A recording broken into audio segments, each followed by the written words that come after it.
lo tampak lo yo. Kau jalannya miring-miring itu yo. Belum selesai menabuh mau Cina. Pak Moyo terguling ke pengawas Solo dengan irama alunan non Cina. Pak Moyo pulang jalannya ke Loyoran.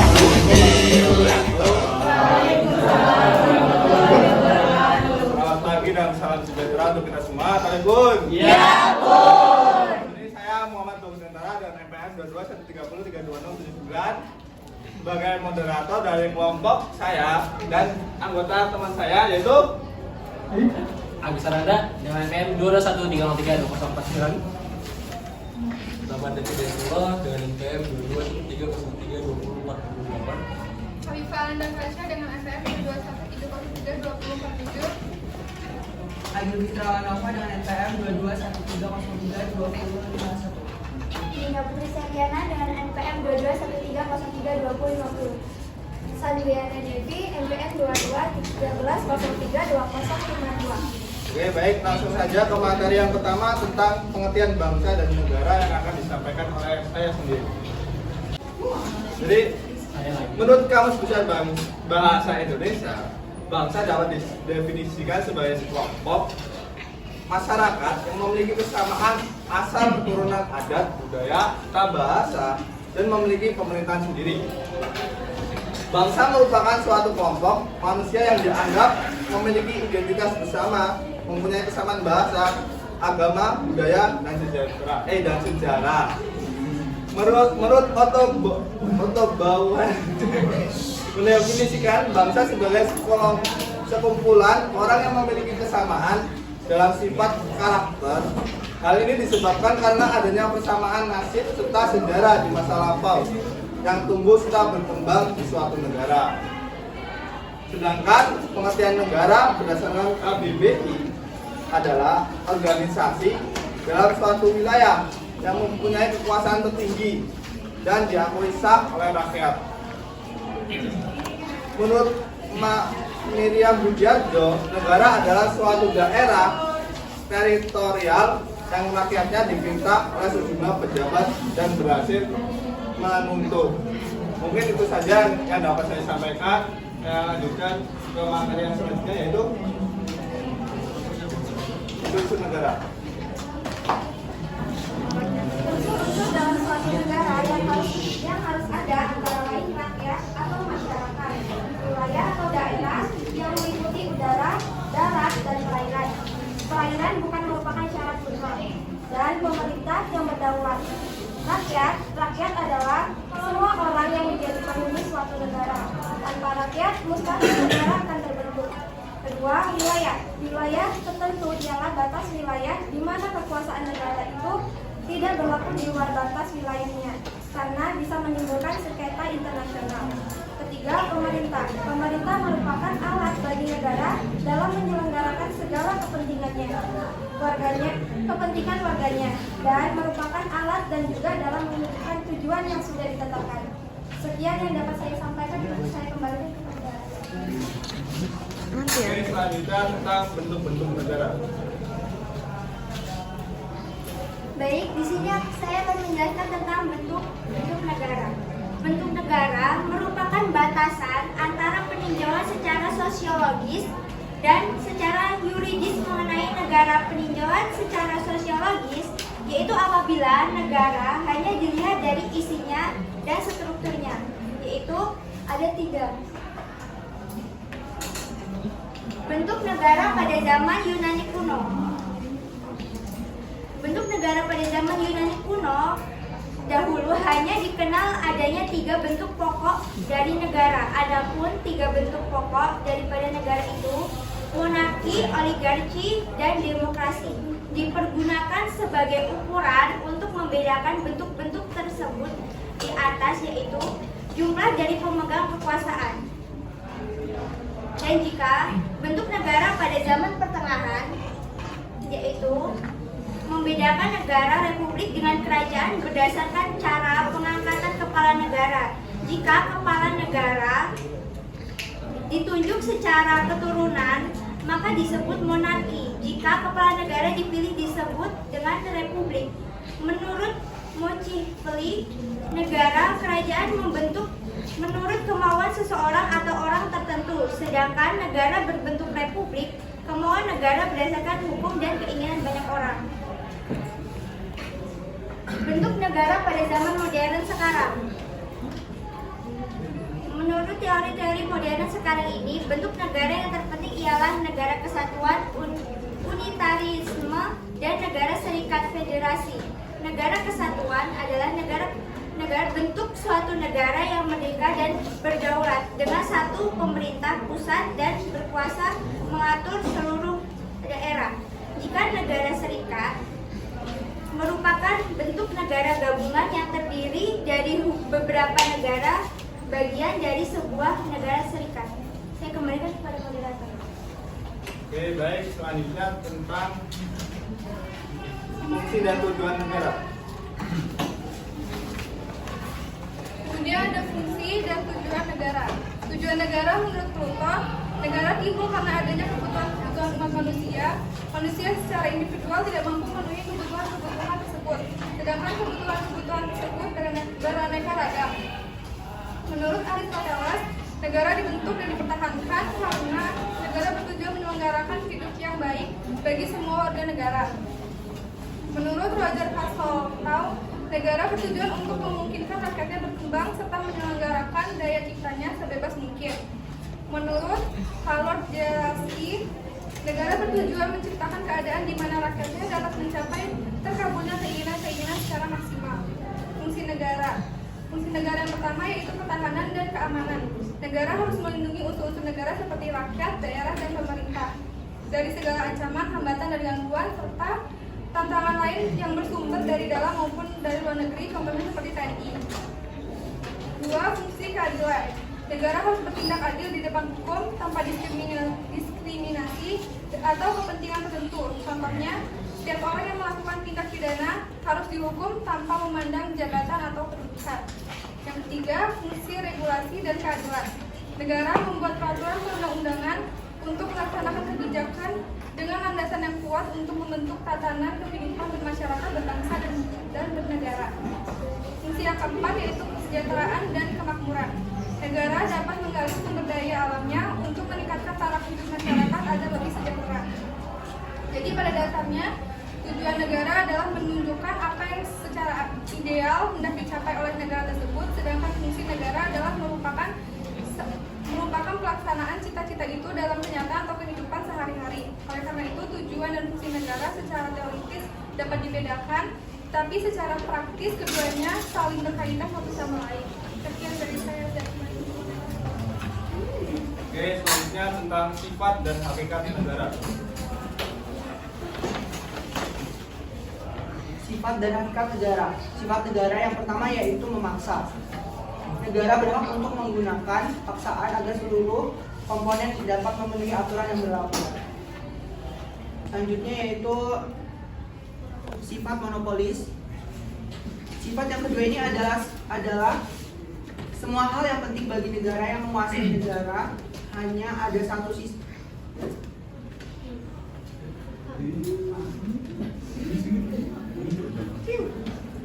Negara yang memiliki sifat monopoli, maksud dari sifat ini adalah semua hal yang penting bagi negara dan yang menguasai hajat hidup orang banyak dikuasai dan dikendalikan oleh negara. Segala sesuatu dalam lingkup dalam negara dikendalikan oleh monopoli oleh negara. Yang ketiga yaitu sifat menyeluruh. Sifat negara yang terakhir ini adalah sifat menyeluruh atau mencakup semuanya. Negara berhak dan wajib untuk mengatur semua warga negaranya tanpa membeda-bedakan satu sama lain. Dengan kata lain, semua peraturan dan perundang-undangan berlaku bagi semua warga negara.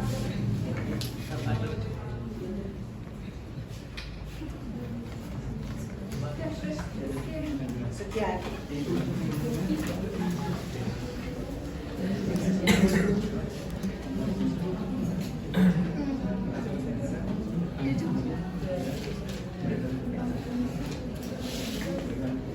Oke, mungkin itu sekarang kesimpulan.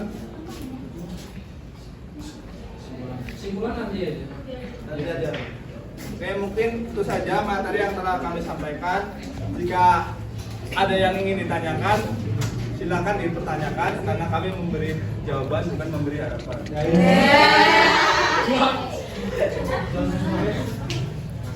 Yang pertama, Aina Pak.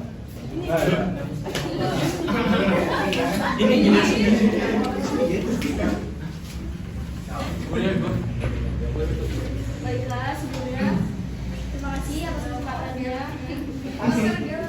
Lepas gitu ya motor Sebelumnya terima kasih kepada pemateri yang sudah memaparkan materi dengan sangat baik. Di sini izin bertanya. Pertama izin mengenal diri, nama saya Kori Aina dengan NPM 2213032061. Izin bertanya di sini mengenai tujuan utama berbangsa dan bernegara.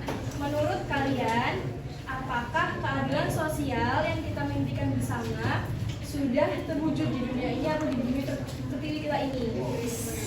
Serta ketimpangan-ketimpangan yang ada sudah secara seriuskah diupayakan untuk dikurangi? Dan apakah alam yang menjadi penopang kehidupan manusia dalam jangka panjang sudah mendapatkan perhatian yang sepatutnya? Terima kasih. Oke, terima kasih untuk Aina atas pertanyaannya. Mungkin akan langsung saya jawab, ya kan? Yang untuk pertanyaan yang pertama itu apakah keadilan sosial yang kita mimpikan bersama sudah terwujud di bumi? Menurut saya belum dapat terwujud secara keseluruhan, tapi sudah ada upaya untuk mewujudkan keadilan sosial di bumi ini. Contohnya ketika pada saat bangsa Indonesia belum merdeka, bangsa Indonesia mempunyai cita-cita atau impian, yaitu ingin memerdekakan bangsa Indonesia. Karena itu, menurut saya keadilan kita di bumi pertiwi ini bisa dapat terwujudkan. Contohnya karena bangsa Indonesia belum merdeka sekian tahun, kita yang memperjuangkan sekarang harus bisa memperjuangkan keadilan yang ada di bumi pertiwi itu. Untuk yang pertanyaan kedua, apakah ketimpangan yang sudah secara serius diupayakan untuk dikurangi? Menurut saya, ketimpangan sosial di Indonesia ini sudah diupayakan untuk dikurangi. Contohnya yang ada di Universitas Lampung ini ada pelayanan jalan untuk orang disabilitas, yang jalan kuning itu. Hijau. Itu kan adanya ketimpangan di sosial di kita ini sudah diupayakan, tetapi memang belum dapat terwujudkan secara keseluruhan. Contohnya koruptor yang ada di Indonesia, koruptor yang memakan uang miliaran hanya dihukum beberapa tahun, namun orang yang maling ayam kampung dihukum secara belasan tahun. Dengan pertanyaan ketiga, apakah alam yang menjadi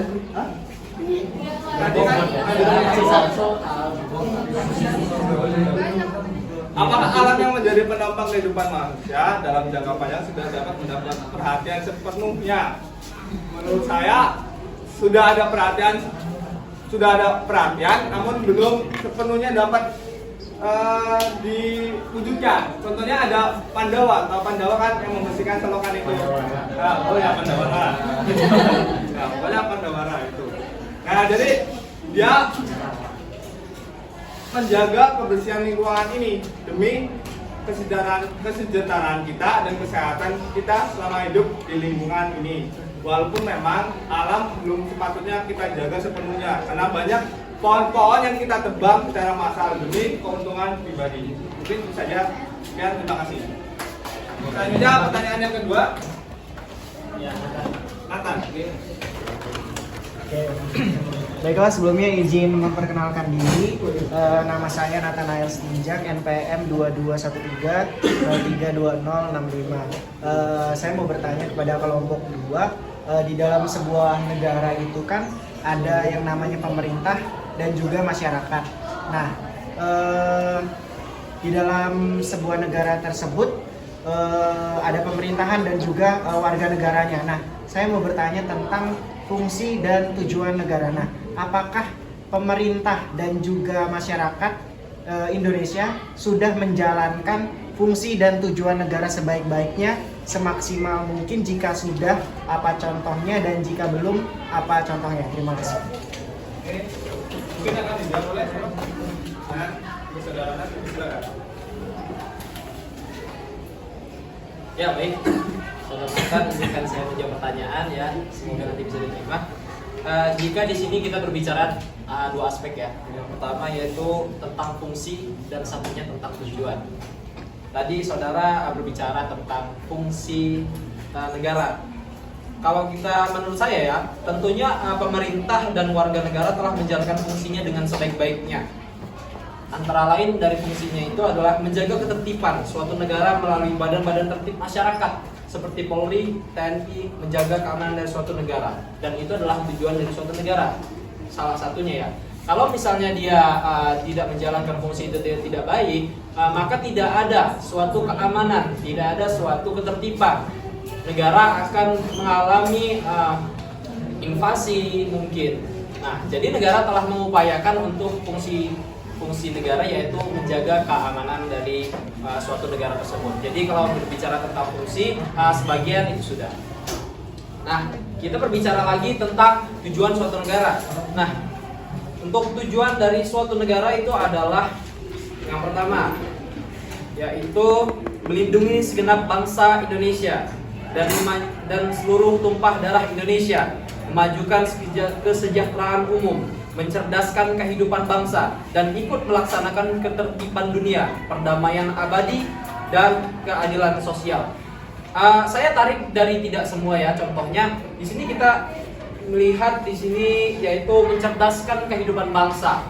Kita bisa lihat di perguruan tinggi ini mungkin ada yang namanya bantuan KIP atau KIP kuliah ya. Nah, ini adalah salah satu upaya pemerintah untuk mencerdaskan kehidupan bangsa, di mana seluruh masyarakat merasakan apa arti pendidikan. Jadi bukan karena ada sih orang-orang yang mungkin nggak dapat pendidikan dengan layak, latarnya tidak baik, jadi dia tidak mendapatkan pendidikan tidak layak. Jadi itu semua adalah ketimpangan-ketimpangan yang terjadi di dalam masyarakat. Namun apakah pemerintah sudah mengupayakan? Sudah. Salah satunya adalah KIP kuliah. Jika tidak ada KIP kuliah mungkin ya orang-orang akan merasa terbebani saat kuliah, akan merasakan betapa besarnya biaya kuliah, dan ini adalah salah satu upaya pemerintah yaitu dari tujuan dari suatu negara. Dan juga ikut melaksanakan ketertiban dunia. Negara Indonesia ini telah melaksanakan ketertiban dunia, yaitu contohnya tidak menginvasi negara lain. Jika Indonesia telah menginvasi negara lain, berarti Indonesia memutuskan perdamaian, berarti dia mulai untuk melakukan perang atau invasi. Dan ini adalah salah satu bentuk tidak ketertiban dunia.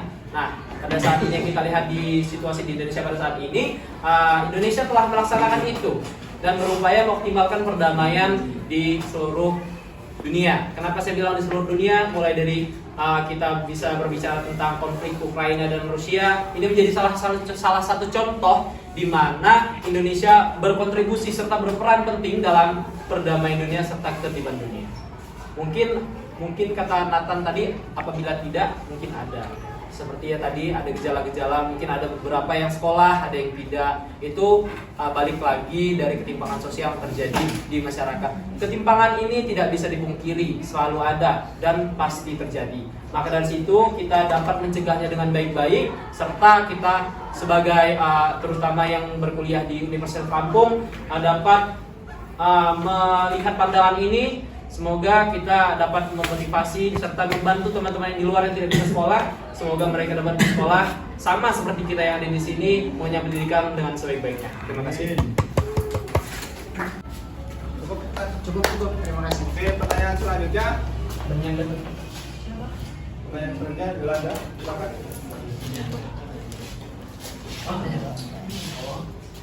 Izin moderator.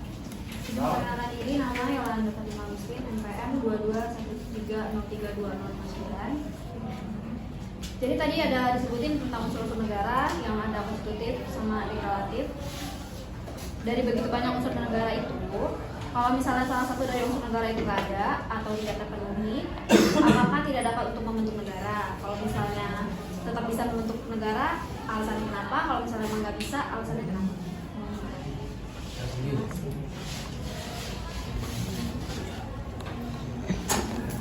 Oke, akan langsung dijawab oleh Saudara Agil.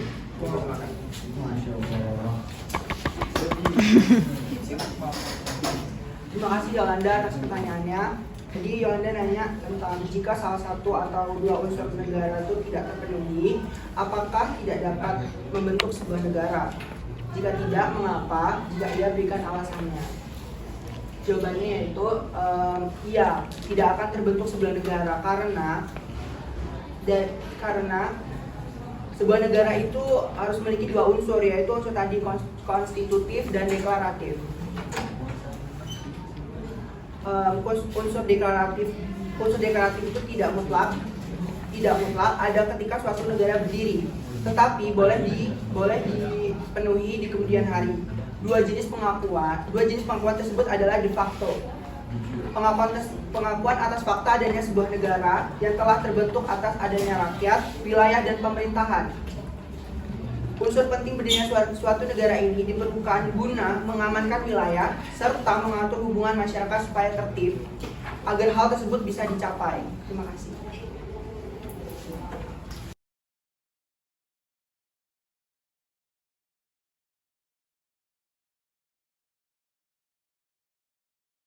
Oke, mungkin itu saja yang bisa kami paparkan. Apabila ada yang ingin menyimpulkan, kami persilakan.